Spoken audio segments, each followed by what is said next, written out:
Selamat datang di video ini, di mana kita akan membahas sesuatu yang sangat penting dan relevan dalam kehidupan sehari-hari kita, yaitu masalah keuangan pribadi. Tahukah Anda bahwa banyak orang yang menghabiskan waktu bertahun-tahun untuk bekerja, namun belum tentu tahu bagaimana cara mengelola penghasilannya dengan bijak?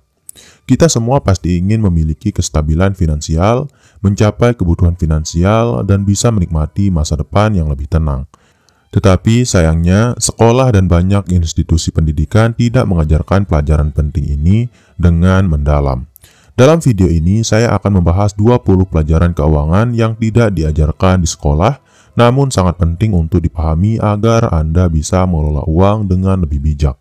Kami akan membahas berbagai aspek, mulai dari pengelolaan pengeluaran, pentingnya menabung, cara berinvestasi, hingga membangun kemandirian finansial.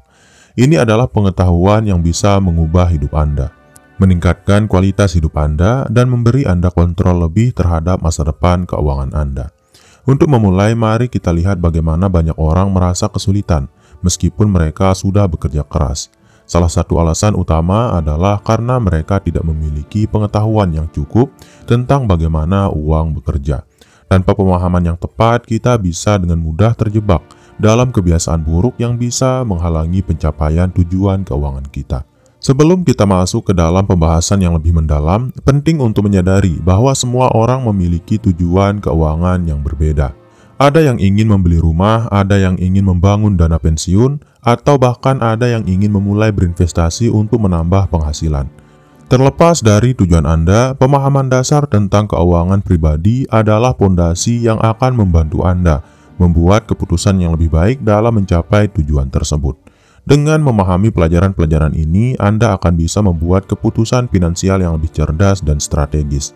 Saya berharap Anda mendapatkan wawasan yang berguna dari setiap subtopik yang kami bahas di sini, dan dapat langsung mengaplikasikannya dalam kehidupan sehari-hari. Mari kita mulai dengan pembahasan pertama yang sangat mendasar, namun sangat penting, yaitu adalah mengelola pengeluaran dengan anggaran yang efektif. Mengelola pengeluaran adalah salah satu langkah pertama yang paling penting dalam mengelola keuangan pribadi. Banyak orang merasa kesulitan untuk mengatur keuangan mereka karena mereka tidak memiliki anggaran yang jelas. Penganggaran bukan hanya tentang mencatat pengeluaran, tetapi juga tentang memahami dan mengendalikan arah aliran uang Anda. Salah satu cara terbaik untuk mengelola pengeluaran adalah dengan membagi pengeluaran Anda ke dalam kategori-kategori tertentu. Misalnya seperti kebutuhan, keinginan, dan tabungan, atau investasi. Kebutuhan adalah pengeluaran untuk hal-hal yang benar-benar Anda perlukan, seperti tempat tinggal, makanan, transportasi, dan kesehatan. Keinginan di sisi lain adalah pengeluaran untuk barang atau jasa yang sebenarnya tidak mendesak, seperti berlibur atau membeli barang mewah. Metode anggaran yang populer adalah 50-30-20. Dalam metode ini, 50% dari pendapatan Anda dialokasikan untuk kebutuhan, 30% untuk keinginan, dan 20% untuk tabungan dan investasi. Metode ini sederhana, tapi efektif dalam memberikan gambaran yang jelas tentang bagaimana uang Anda dibelanjakan dan diinvestasikan. Selain itu, penting untuk memantau pengeluaran Anda secara rutin. Banyak aplikasi pengelolaan keuangan yang dapat membantu Anda untuk melacak pengeluaran, memeriksa apakah Anda sudah berada di jalur yang benar, dan bahkan mengingatkan Anda jika Anda sudah melebihi anggaran yang ditetapkan.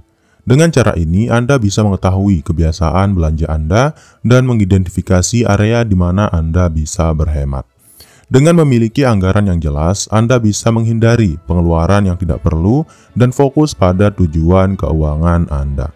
Pengelolaan pengeluaran yang efektif juga membantu Anda untuk merasa lebih tenang secara finansial dan memberikan ruang untuk menabung dan berinvestasi, yang tentu saja sangat penting untuk masa depan Anda.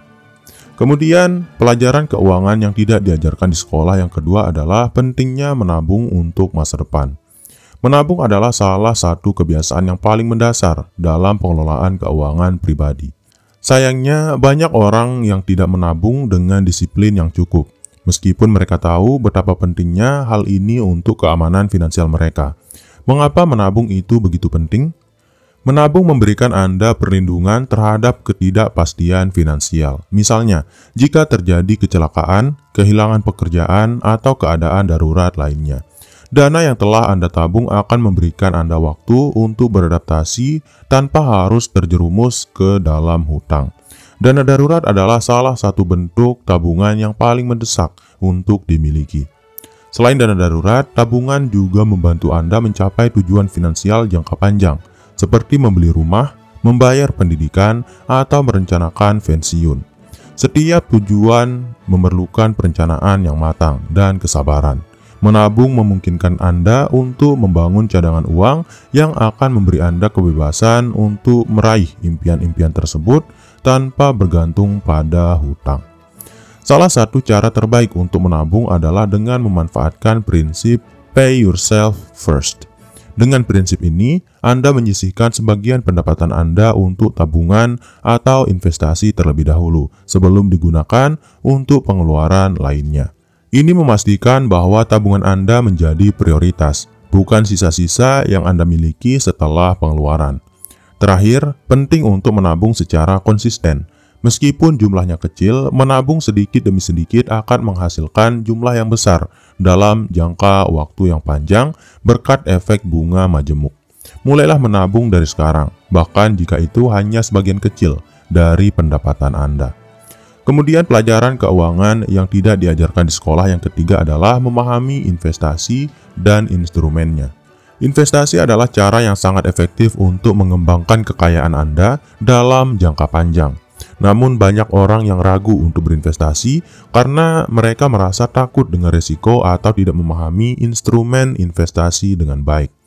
Mari kita jelajahi bersama beberapa instrumen investasi yang umum digunakan dan bagaimana cara memilihnya.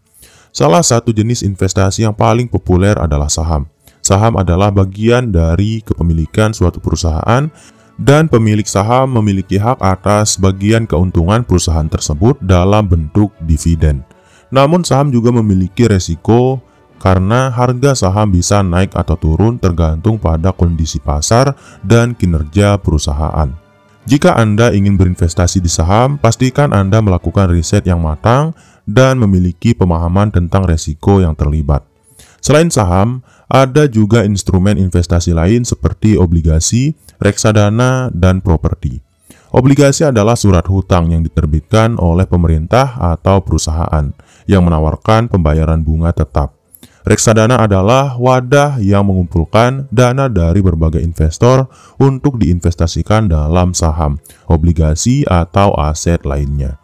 Properti, di sisi lain, bisa menjadi investasi jangka panjang yang menguntungkan jika Anda membeli dengan harga yang tepat dan mempertimbangkan lokasi yang strategis. Salah satu konsep penting dalam investasi adalah diversifikasi. Diversifikasi adalah cara untuk mengurangi risiko dengan menyebar investasi Anda ke dalam berbagai jenis aset yang berbeda. Dengan cara ini, meskipun satu aset mengalami penurunan nilai, Anda masih memiliki aset lain yang bisa memberikan pengembalian yang baik. Untuk sukses dalam berinvestasi, Anda perlu mengetahui profil risiko Anda.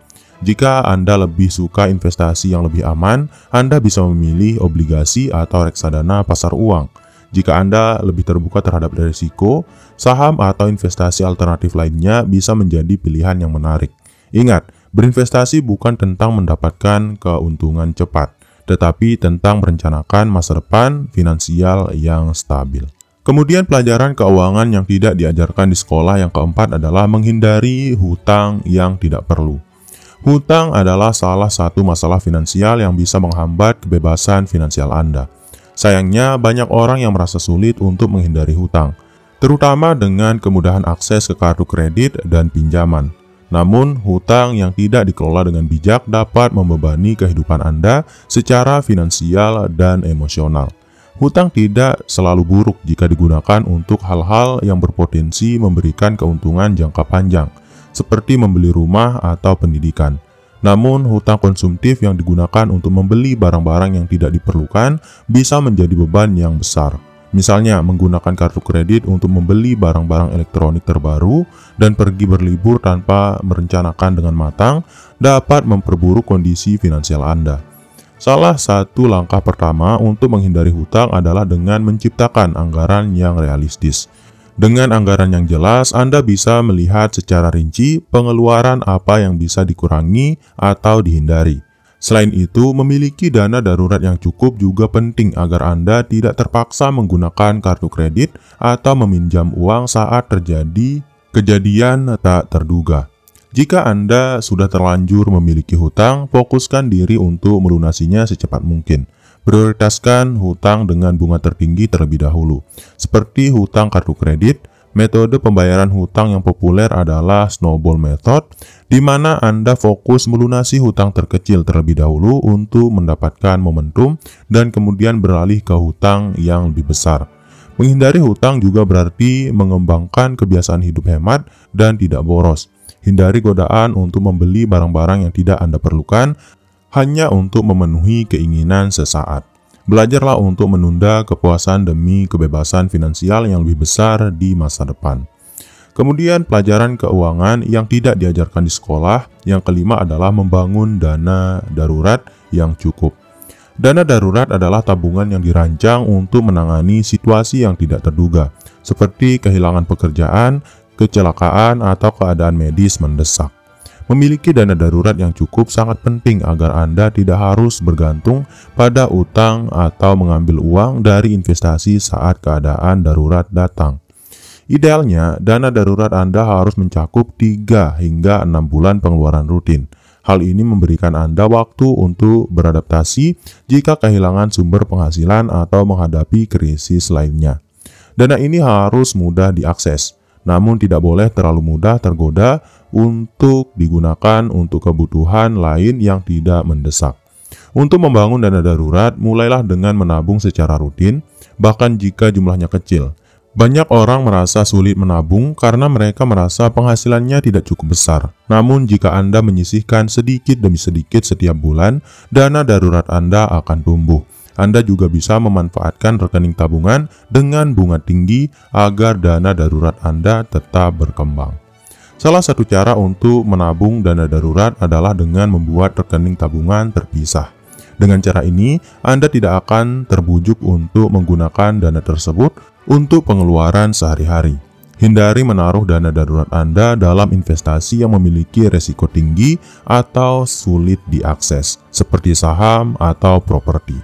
Memiliki dana darurat yang cukup memberi rasa aman dan mengurangi stres finansial. Saat Anda tahu bahwa Anda memiliki cadangan dana untuk menghadapi situasi tak terduga, Anda bisa lebih fokus pada tujuan keuangan jangka panjang tanpa merasa tertekan.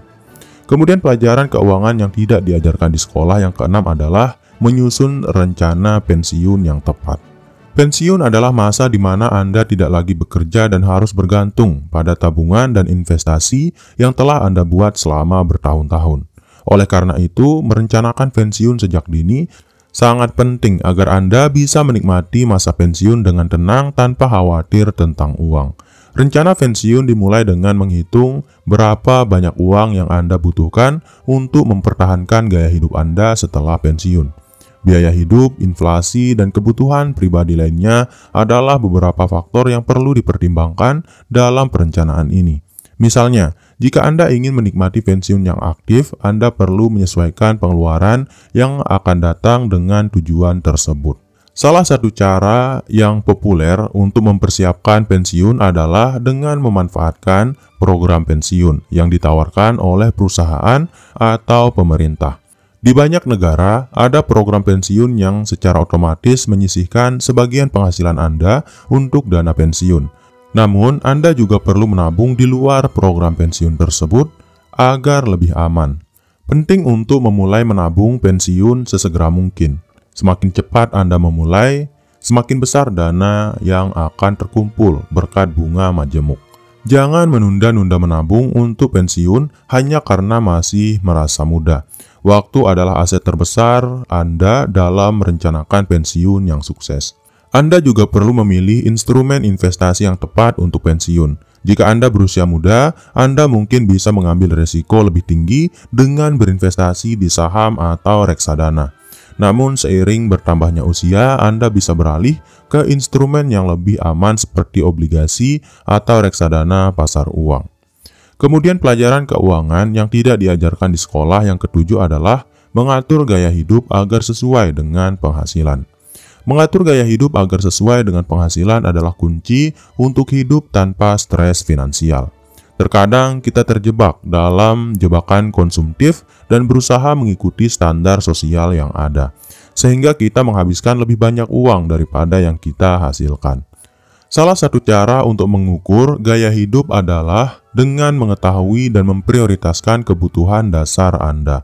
Hal-hal seperti tempat tinggal, makanan, transportasi, dan kesehatan adalah prioritas utama. Setelah itu, Anda bisa mengalokasikan penghasilan untuk keinginan atau hal-hal yang memberi Anda kebahagiaan, seperti liburan atau hiburan. Agar lebih disiplin, buatlah anggaran yang mengklasifikasikan pengeluaran Anda antara kebutuhan dan keinginan. Dengan cara ini, Anda dapat memastikan bahwa pengeluaran Anda untuk kebutuhan dasar sudah tercukupi. Dan jika ada sisa, itu bisa digunakan untuk keinginan. Jangan biarkan diri Anda terjebak dalam gaya hidup konsumtif yang tidak sesuai dengan penghasilan Anda. Salah satu metode yang berguna adalah metode 60-30-10. Dalam metode ini, 60% penghasilan Anda digunakan untuk kebutuhan dasar, 30% untuk keinginan, dan 10% untuk tabungan atau investasi. Metode ini membantu menjaga keseimbangan antara gaya hidup yang nyaman dan masa depan yang aman. Mengatur gaya hidup yang sesuai dengan penghasilan juga berarti menghindari pemborosan. Jangan mudah tergoda oleh diskon atau iklan yang menjanjikan barang-barang dengan harga miring. Belajarlah untuk membeli hanya apa yang Anda butuhkan dan hindari membeli barang-barang yang tidak akan membawa manfaat jangka panjang. Kemudian pelajaran keuangan yang tidak diajarkan di sekolah yang ke-8 adalah memahami resiko investasi dan cara mengelolanya. Investasi selalu melibatkan resiko, dan salah satu hal pertama yang perlu Anda pahami adalah seberapa besar resiko yang Anda bersedia tanggung. Mengelola resiko dengan bijak adalah kunci untuk investasi yang sukses, karena Anda harus tahu kapan mengambil resiko dan kapan menghindarinya. Resiko investasi bisa datang dalam berbagai bentuk, seperti fluktuasi harga saham, krisis ekonomi, atau kegagalan perusahaan. Namun Anda bisa mengelola risiko ini dengan cara yang tepat. Salah satu cara yang paling efektif adalah dengan mendiversifikasi portofolio investasi Anda. Diversifikasi berarti menyebarkan investasi Anda ke berbagai jenis aset, seperti saham, obligasi, properti, dan komoditas. Dengan cara ini, jika satu aset mengalami penurunan nilai, Anda masih memiliki aset lain yang dapat memberi Anda keuntungan. Diversifikasi membantu mengurangi ketergantungan pada satu jenis aset dan meningkatkan stabilitas keuangan Anda. Selain itu, penting untuk menyesuaikan portofolio investasi dengan profil risiko Anda. Jika Anda seorang investor yang lebih konservatif, Anda mungkin ingin memilih investasi yang lebih aman, seperti obligasi atau reksadana. Namun, jika Anda lebih terbuka terhadap risiko tinggi, Anda bisa memilih saham atau bahkan cryptocurrency. Terakhir, jangan lupa untuk secara rutin mengevaluasi dan menyesuaikan portofolio investasi Anda. Pasar dan kondisi ekonomi terus berubah, dan investasi yang sebelumnya menguntungkan mungkin tidak lagi memberikan hasil yang optimal. Evaluasi secara berkala memastikan bahwa portofolio Anda tetap sesuai dengan tujuan dan toleransi risiko Anda. Kemudian pelajaran keuangan yang tidak diajarkan di sekolah yang ke-9 adalah pentingnya memiliki asuransi untuk keamanan finansial. Asuransi adalah alat penting yang memberikan perlindungan finansial di saat yang tidak terduga. Meskipun sering diabaikan, asuransi bisa menjadi penyelamat hidup jika terjadi kecelakaan, penyakit, atau kerusakan properti. Asuransi membantu Anda mengurangi beban finansial ketika terjadi peristiwa yang tidak diinginkan, sehingga Anda tidak harus merogoh tabungan atau berhutang. Ada berbagai jenis asuransi yang perlu dipertimbangkan tergantung pada kebutuhan pribadi Anda. Asuransi kesehatan adalah salah satu yang paling penting karena biaya pengobatan dapat sangat mahal. Asuransi jiwa juga penting, terutama jika Anda memiliki tanggungan keluarga yang bergantung pada penghasilan Anda. Selain itu, asuransi kendaraan dan asuransi properti juga memberikan perlindungan terhadap harta benda yang Anda miliki. Salah satu konsep penting dalam asuransi adalah memilih polis yang sesuai dengan kebutuhan dan anggaran Anda. Jangan terburu-buru memilih asuransi yang terlihat murah tanpa memahami detailnya. Pastikan bahwa asuransi yang Anda pilih akan memberikan perlindungan yang cukup tanpa menambah beban finansial yang tidak perlu. Untuk memilih asuransi yang tepat, lakukan riset yang mendalam dan bandingkan berbagai pilihan yang tersedia. Perhatikan hal-hal seperti biaya premi, batasan cakupan, dan reputasi perusahaan asuransi. Pilihlah penyedia asuransi yang sudah terbukti dapat memberikan layanan yang baik dan responsif dalam klaim. Terakhir, ingatlah bahwa asuransi bukan hanya untuk melindungi Anda, tetapi juga orang-orang yang Anda cintai. Dengan memiliki asuransi yang tepat, Anda memberikan rasa aman dan perlindungan kepada keluarga Anda, dan memastikan bahwa mereka tidak akan terbebani oleh masalah finansial jika terjadi sesuatu pada diri Anda. Kemudian pelajaran keuangan yang tidak diajarkan di sekolah yang ke-10 adalah belajar mengelola pajak dengan bijak. Pajak adalah salah satu bagian terbesar dari kewajiban finansial kita. Dan meskipun sering dianggap membosankan, memahami cara mengelola pajak dengan bijak sangatlah penting.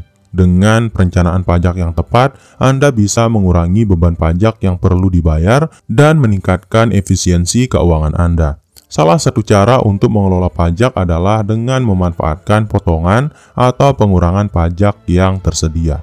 Banyak negara menawarkan pengurangan pajak untuk berbagai pengeluaran, seperti sumbangan amal, biaya pendidikan, atau kontribusi pensiun. Memahami manfaat dari pengurangan pajak ini bisa membantu Anda mengurangi jumlah pajak yang harus dibayar dan meningkatkan tabungan Anda.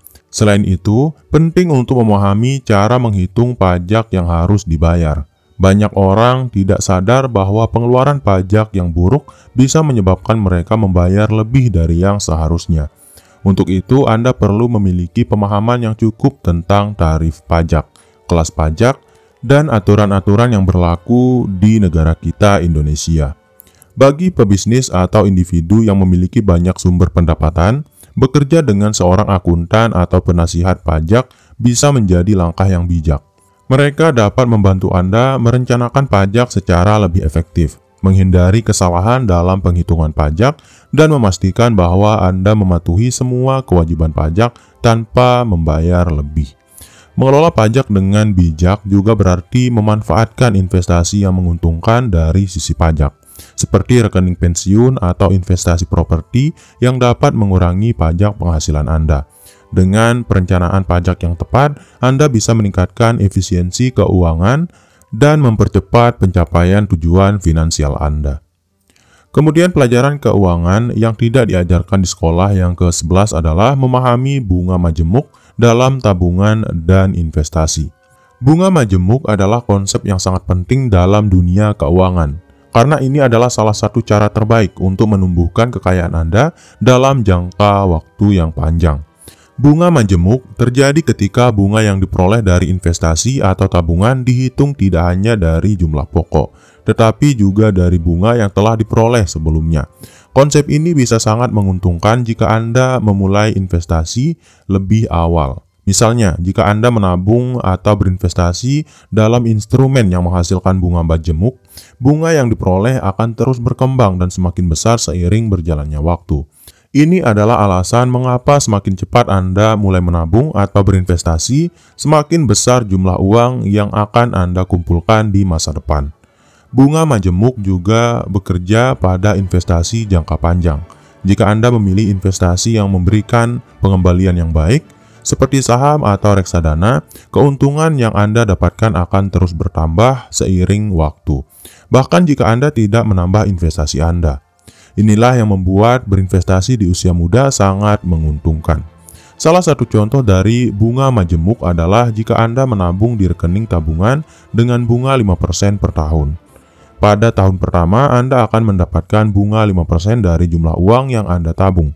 Pada tahun kedua, Anda akan mendapatkan bunga 5% dari jumlah uang yang sudah ditabung. ditambah bunga dari tahun pertama. Inilah yang disebut bunga atas bunga. Dengan memahami bagaimana bunga majemuk bekerja, Anda bisa memanfaatkan waktu untuk meningkatkan kekayaan Anda. Hal ini menjadi alasan mengapa penting untuk mulai berinvestasi atau menabung sedini mungkin agar bisa menikmati hasil dari bunga majemuk dalam jangka panjang. Kemudian pelajaran keuangan yang tidak diajarkan di sekolah yang ke-12 adalah menghindari mentalitas konsumtif dan gaya hidup materialistis. Salah satu hambatan terbesar dalam mengelola keuangan pribadi adalah mentalitas konsumtif, yaitu kebiasaan untuk membeli barang hanya untuk memenuhi keinginan sesaat. Gaya hidup konsumtif seringkali didorong oleh iklan, media sosial, atau tekanan dari lingkungan sekitar, yang dapat memicu keinginan untuk memiliki lebih banyak barang atau pengalaman, meskipun kita tidak benar-benar membutuhkannya. Menghindari mentalitas konsumtif dimulai dengan kesadaran diri dan pemahaman bahwa kebahagiaan sejati tidak datang dari barang-barang material. Banyak orang merasa perlu membeli barang mahal untuk menunjukkan status atau mengikuti tren. Tetapi pada kenyataannya ini seringkali hanya membawa kepuasan sementara dan menguras tabungan. Salah satu cara untuk mengatasi mentalitas konsumtif adalah dengan menetapkan tujuan keuangan yang lebih jelas dan spesifik. Ketika Anda memiliki tujuan yang lebih besar seperti membeli rumah, membayar pendidikan, atau mempersiapkan pensiun, Anda akan lebih mudah untuk menunda kepuasan sesaat dan menghindari godaan untuk membeli barang-barang yang tidak diperlukan. Cobalah untuk memperhatikan pengeluaran Anda dan bertanya pada diri sendiri, apakah pembelian tersebut benar-benar memenuhi kebutuhan atau hanya keinginan semata. Dengan memiliki kontrol lebih terhadap keinginan, Anda akan bisa lebih fokus pada pengelolaan uang yang lebih bijak dan mencapai tujuan finansial Anda dengan lebih cepat. Terakhir, penting untuk memupuk kebiasaan hidup sederhana. Gaya hidup sederhana tidak berarti hidup kekurangan, tetapi hidup dengan bijak. Memprioritaskan yang benar-benar penting dan menghindari pemborosan. Dengan cara ini, Anda bisa merasa lebih puas dengan apa yang Anda miliki dan mengalokasikan lebih banyak uang untuk tujuan keuangan yang lebih besar. Kemudian pelajaran keuangan yang tidak diajarkan di sekolah yang ke-13 adalah mengelola keuangan keluarga dengan bijak. Bagi banyak orang, mengelola keuangan keluarga adalah salah satu tantangan terbesar. Ketika ada banyak orang yang bergantung pada penghasilan Anda, setiap keputusan keuangan harus dipertimbangkan dengan hati-hati. Agar keuangan keluarga tetap sehat, Anda perlu memiliki anggaran yang jelas, tabungan yang cukup, dan rencana yang matang. Langkah pertama dalam mengelola keuangan keluarga adalah dengan menetapkan tujuan keuangan bersama. Ini bisa mencakup tujuan jangka pendek, seperti membayar tagihan atau liburan keluarga, serta tujuan jangka panjang seperti membeli rumah atau menyekolahkan anak-anak.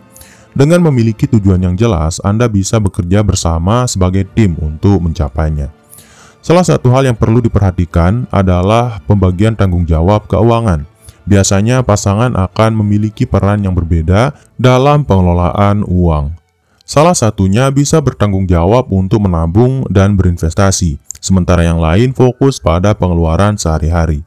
Komunikasi yang baik dan pembagian tanggung jawab yang jelas sangat penting agar keuangan keluarga tetap terkelola dengan baik. Jangan lupa untuk membangun dana darurat keluarga. Ini akan memberikan rasa aman jika terjadi situasi tak terduga, seperti kehilangan pekerjaan atau biaya medis yang besar. Dengan memiliki dana darurat, Anda bisa menghindari penggunaan kartu kredit atau pinjaman untuk membayar kebutuhan-kebutuhan darurat. Terakhir, penting untuk selalu merencanakan masa depan finansial keluarga, termasuk pendidikan anak dan pensiun. Menyusun rencana jangka panjang yang baik akan memberi Anda kendali lebih besar atas keuangan keluarga dan membantu memastikan bahwa masa depan keluarga Anda tetap cerah. Kemudian, pelajaran keuangan yang tidak diajarkan di sekolah yang ke-14 adalah memanfaatkan teknologi untuk mengelola keuangan. Di era digital seperti sekarang ini, teknologi dapat menjadi alat yang sangat membantu dalam mengelola keuangan pribadi. Banyak aplikasi dan perangkat lunak yang memungkinkan Anda untuk memantau pengeluaran, mengelola anggaran, dan melacak tujuan keuangan Anda dengan mudah. Salah satu aplikasi yang sangat berguna adalah aplikasi anggaran. Aplikasi ini memungkinkan Anda untuk mencatat dan mengkategorikan setiap pengeluaran sehingga Anda bisa melihat di mana uang Anda digunakan dan membuat perubahan jika diperlukan. Dengan melacak pengeluaran, Anda akan lebih mudah mengidentifikasi pemborosan dan menemukan cara untuk mengurangi pengeluaran. Selain aplikasi anggaran, teknologi juga memungkinkan Anda untuk mengatur investasi dan tabungan secara otomatis. Banyak aplikasi investasi kini memungkinkan Anda untuk menyisihkan sejumlah uang secara otomatis untuk investasi jangka panjang, seperti saham atau reksadana, yang dapat membantu Anda mencapai tujuan finansial Anda lebih cepat. Teknologi juga membantu Anda lebih mudah untuk membandingkan harga dan menemukan penawaran terbaik. Dengan menggunakan aplikasi perbandingan harga atau mencari kupon diskon, Anda bisa membeli barang yang Anda butuhkan dengan harga yang lebih murah, tanpa harus pergi ke toko yang offline. Terakhir, banyak layanan keuangan juga menyediakan fitur-fitur yang memungkinkan Anda untuk melacak skor kredit, memantau laporan keuangan, dan bahkan mengelola hutang. Dengan memanfaatkan teknologi, Anda bisa lebih mudah membuat keputusan finansial yang lebih baik dan mengelola keuangan Anda dengan lebih efektif. Kemudian pelajaran keuangan yang tidak diajarkan di sekolah yang ke-15 adalah pentingnya diversifikasi dalam investasi. Diversifikasi adalah salah satu strategi investasi yang paling sering digunakan oleh para investor untuk mengurangi resiko. Prinsip dasar diversifikasi adalah dengan tidak menempatkan semua uang Anda dalam satu jenis investasi saja. Dengan menyebarkan investasi Anda ke berbagai aset seperti saham, obligasi, properti, atau komoditas, Anda dapat mengurangi potensi kerugian besar jika salah satu aset mengalami penurunan nilai. Sebagai contoh, jika Anda hanya berinvestasi di saham perusahaan teknologi, Anda akan sangat terpengaruh jika industri tersebut mengalami kemunduran. Namun dengan mendiversifikasi investasi Anda ke dalam berbagai sektor seperti properti, obligasi, dan saham dari sektor lain, Anda dapat mengurangi resiko yang Anda hadapi. Diversifikasi juga memberi Anda peluang untuk memperoleh keuntungan dari berbagai sumber, bahkan ketika satu sektor tidak bekerja dengan baik. Meskipun diversifikasi dapat mengurangi resiko, penting juga untuk tetap memantau portofolio Anda secara berkala. Terkadang aset yang Anda pilih untuk diversifikasi mungkin tidak berkinerja baik, atau pasar dapat berubah sehingga Anda perlu menyesuaikan alokasi investasi Anda agar tetap sesuai dengan tujuan keuangan Anda.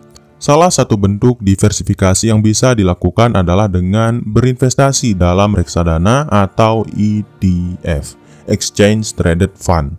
Reksadana memungkinkan Anda untuk memiliki portofolio yang terdiversifikasi tanpa harus membeli banyak saham secara individual. Selain itu, Anda juga bisa memanfaatkan reksadana yang dikelola oleh manajer investasi profesional, sehingga Anda tidak perlu repot memilih saham atau aset lain sendiri. Diversifikasi juga penting untuk tujuan jangka panjang, seperti pensiun. Jika Anda hanya mengandalkan satu jenis investasi untuk masa depan, Anda mungkin akan mengalami kesulitan jika pasar mengalami volatilitas. Diversifikasi membantu melindungi investasi Anda dan memberi Anda ketenangan pikiran bahwa Anda memiliki berbagai sumber penghasilan dari aset yang berbeda. Kemudian pelajaran keuangan yang tidak diajarkan di sekolah yang ke-16 adalah memahami perbedaan antara aset dan liabilitas. Banyak orang berpikir bahwa mereka kaya karena mereka memiliki banyak barang berharga, seperti mobil mewah, rumah besar, atau barang-barang lainnya. Namun dalam dunia keuangan, penting untuk membedakan antara aset dan liabilitas. Aset adalah segala sesuatu yang dapat menghasilkan uang atau meningkatkan kekayaan Anda. Sedangkan liabilitas adalah kewajiban yang menguras uang Anda. Contoh aset adalah properti yang menghasilkan pendapatan pasif seperti rumah sewaan, saham yang memberikan dividen, atau bisnis yang menghasilkan keuntungan. Aset ini bekerja untuk Anda menghasilkan pendapatan yang dapat digunakan untuk membayar pengeluaran dan membangun kekayaan lebih lanjut. Sebaliknya, liabilitas adalah segala sesuatu yang mengharuskan Anda untuk mengeluarkan uang. Ini termasuk utang kartu kredit, hipotek rumah, atau pembelian barang-barang mewah yang tidak menghasilkan pendapatan. Memahami perbedaan antara aset dan liabilitas sangat penting dalam merencanakan keuangan jangka panjang. Seringkali orang merasa kaya hanya karena mereka memiliki banyak barang, padahal barang-barang tersebut justru bisa menjadi liabilitas yang terus menguras uang mereka. Misalnya, jika Anda membeli mobil mewah dengan cicilan besar, mobil tersebut bukan aset, tetapi liabilitas yang menambah pengeluaran Anda setiap bulannya. Salah satu kunci untuk membangun kekayaan adalah fokus untuk membeli lebih banyak aset, bukan liabilitas. Sebagai contoh, daripada membeli barang-barang yang tidak menghasilkan pendapatan, lebih baik berinvestasi dalam properti sewa atau membuka bisnis yang dapat menghasilkan uang untuk Anda. Dengan cara ini, Anda membangun sumber pendapatan yang dapat membantu Anda mencapai tujuan keuangan lebih cepat. Untuk mencapai kebebasan finansial, penting untuk beralih dari pola pikir konsumtif yang fokus pada pembelian liabilitas ke pola pikir yang berfokus pada akumulasi aset yang dapat meningkatkan kekayaan Anda. Dengan memahami konsep ini, Anda bisa lebih bijak dalam membuat keputusan finansial dan membangun masa depan yang lebih stabil secara finansial. Kemudian pelajaran keuangan yang tidak diajarkan di sekolah yang ke-17 adalah menyusun anggaran keuangan yang realistis. Menyusun anggaran keuangan adalah langkah pertama yang harus dilakukan untuk mengelola keuangan pribadi dengan bijak.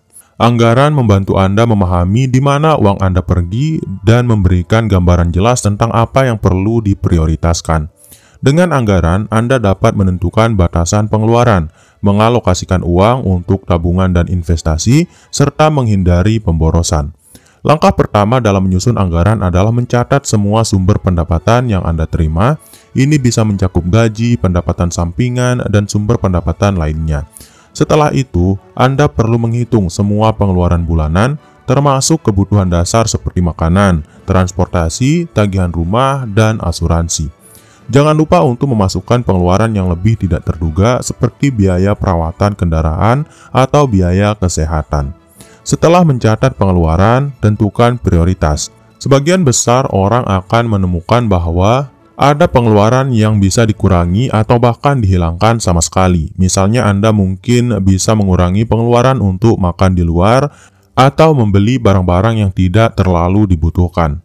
Dengan mengidentifikasi pengeluaran yang dapat dikurangi, Anda bisa mengalokasikan lebih banyak uang untuk tujuan finansial yang lebih penting. Selain itu, penting untuk menyisihkan uang untuk tabungan dan investasi. Dalam anggaran Anda, pastikan ada bagian khusus untuk dana darurat dan untuk investasi jangka panjang. Jika Anda memiliki cukup dana untuk menabung atau berinvestasi saat ini, Anda bisa mulai dengan jumlah kecil dan meningkatkannya seiring bertambahnya waktu. Menyusun anggaran tidak harus rumit, tetapi perlu dilakukan dengan disiplin dan konsistensi. Anggaran yang baik akan membantu Anda mengontrol keuangan, menghindari utang, dan mempersiapkan masa depan yang lebih stabil secara finansial. Kemudian pelajaran keuangan yang tidak diajarkan di sekolah yang ke-18 adalah menghindari perangkap hutang konsumtif. Utang bisa menjadi alat yang berguna dalam mengelola keuangan, tetapi hutang konsumtif adalah hal yang harus dihindari. Hutang konsumtif adalah hutang yang digunakan untuk membeli barang-barang yang tidak memberikan nilai jangka panjang, seperti pakaian, gadget, atau barang-barang lain yang sifatnya hanya memenuhi keinginan sesaat.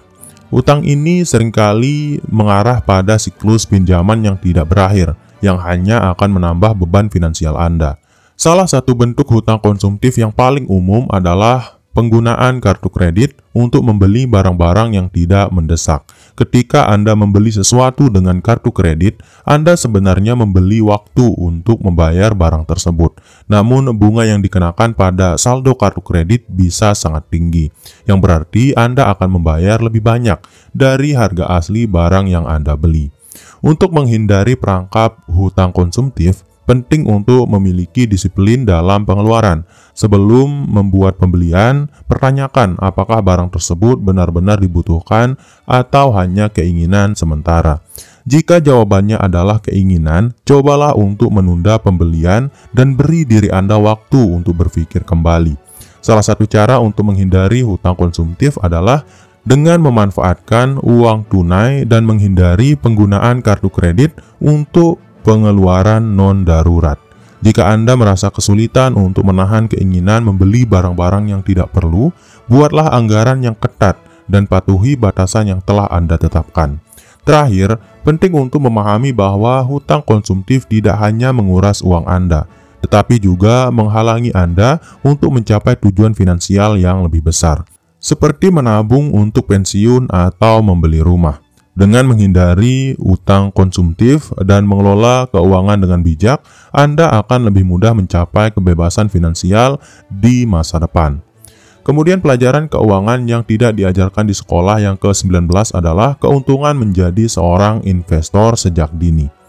Berinvestasi sejak dini adalah salah satu cara paling efektif untuk membangun kekayaan dalam jangka panjang. Ketika Anda mulai berinvestasi di usia muda, Anda memberi diri Anda waktu lebih lama untuk mengembangkan kekayaan Anda dan menikmati manfaat dari bunga majemuk. Salah satu alasan mengapa berinvestasi sejak dini sangat penting adalah karena waktu adalah teman terbaik Anda. Semakin awal Anda mulai berinvestasi, semakin besar potensi keuangan yang bisa Anda dapatkan. Sebagai contoh, jika Anda mulai menabung Rp100.000 per bulan pada usia 25 dan terus berinvestasi hingga pensiun, jumlah total yang Anda kumpulkan akan jauh lebih besar daripada jika Anda mulai menabung pada usia 35. Selain itu, berinvestasi sejak dini memberi Anda kesempatan untuk mengatasi fluktuasi pasar. Jika Anda berinvestasi dalam saham atau reksadana, pasar akan mengalami naik turun. Namun dengan jangka waktu yang lebih panjang, Anda dapat memanfaatkan periode pemulihan pasar dan mencapai hasil yang lebih baik dalam jangka panjang. Tidak hanya itu, berinvestasi sejak dini juga memberi Anda fleksibilitas untuk mengambil lebih banyak resiko. Dengan usia yang lebih muda, Anda dapat memilih investasi yang lebih agresif, seperti saham yang berisiko tinggi tetapi memiliki potensi imbal hasil yang besar. Dalam jangka panjang, resiko ini bisa membayar dengan keuntungan yang signifikan. Dengan mulai berinvestasi di usia muda, Anda membuka lebih banyak peluang untuk membangun kekayaan, mengejar tujuan keuangan Anda, dan menikmati kebebasan finansial di masa depan. Semakin awal Anda mengambil langkah untuk berinvestasi, semakin besar peluang Anda untuk mencapai tujuan tersebut. Kemudian pelajaran keuangan yang tidak diajarkan di sekolah yang terakhir atau yang ke-20 adalah mengelola keuangan keluarga dengan bijak. Mengelola keuangan keluarga adalah tantangan yang banyak orang hadapi, terutama jika Anda memiliki banyak anggota keluarga dengan kebutuhan yang beragam. Penting untuk memiliki rencana keuangan keluarga yang jelas, termasuk perencanaan anggaran, pengelolaan hutang, dan alokasi tabungan untuk tujuan jangka panjang. Langkah pertama dalam mengelola keuangan keluarga adalah menetapkan anggaran yang realistis. Ini mencakup pengeluaran rutin seperti makanan, pendidikan anak, tagihan rumah, serta pengeluaran tak terduga. Membuat anggaran yang realistis akan membantu Anda menghindari hutang dan memastikan bahwa Anda bisa memenuhi kebutuhan keluarga dengan baik. Selain itu, penting untuk melibatkan seluruh anggota keluarga dalam perencanaan keuangan. Ajak pasangan Anda untuk berdiskusi tentang tujuan finansial jangka panjang, seperti menabung untuk pensiun atau pendidikan anak. Dengan berbicara terbuka tentang keuangan, Anda dapat membuat keputusan yang lebih bijaksana bersama-sama dan memastikan bahwa semua orang di keluarga memiliki pemahaman yang sama tentang tujuan keuangan. Pengelolaan utang juga menjadi bagian penting dari keuangan keluarga. Cobalah untuk menghindari hutang yang berlebihan dan prioritaskan untuk membayar hutang yang memiliki bunga paling tinggi terlebih dahulu, seperti kartu kredit. Jika ada hutang jangka panjang, seperti hipotek rumah, pastikan untuk melunasi hutang tersebut dengan disiplin, sehingga Anda bisa mengurangi beban finansial keluarga. Terakhir, jangan lupa untuk memprioritaskan tabungan dan investasi. Setiap keluarga sebaiknya memiliki dana darurat untuk mengatasi kebutuhan mendesak, serta tabungan untuk tujuan jangka panjang. Dengan mengelola keuangan keluarga dengan bijak, Anda tidak hanya bisa mengurangi stres finansial, tetapi juga memberikan masa depan yang lebih baik bagi keluarga Anda. Nah, itulah 20 pelajaran keuangan penting yang tidak diajarkan di sekolah. tetapi sangat bermanfaat bagi kehidupan kita sehari-hari. Semoga semua yang kita bahas tadi bisa memberi wawasan baru dan membantu Anda dalam mengelola keuangan dengan lebih bijak dan efektif. Ingat, keuangan adalah bagian penting dari hidup kita. Dan semakin kita menguasainya, semakin baik kita bisa membangun masa depan yang stabil dan penuh peluang. Jadi, apakah ada pelajaran yang paling berkesan bagi Anda? Atau mungkin ada hal-hal lain yang ingin Anda tambahkan? Jangan ragu untuk meninggalkan komentar di bawah, karena saya ingin mendengar pengalaman dan pendapat Anda.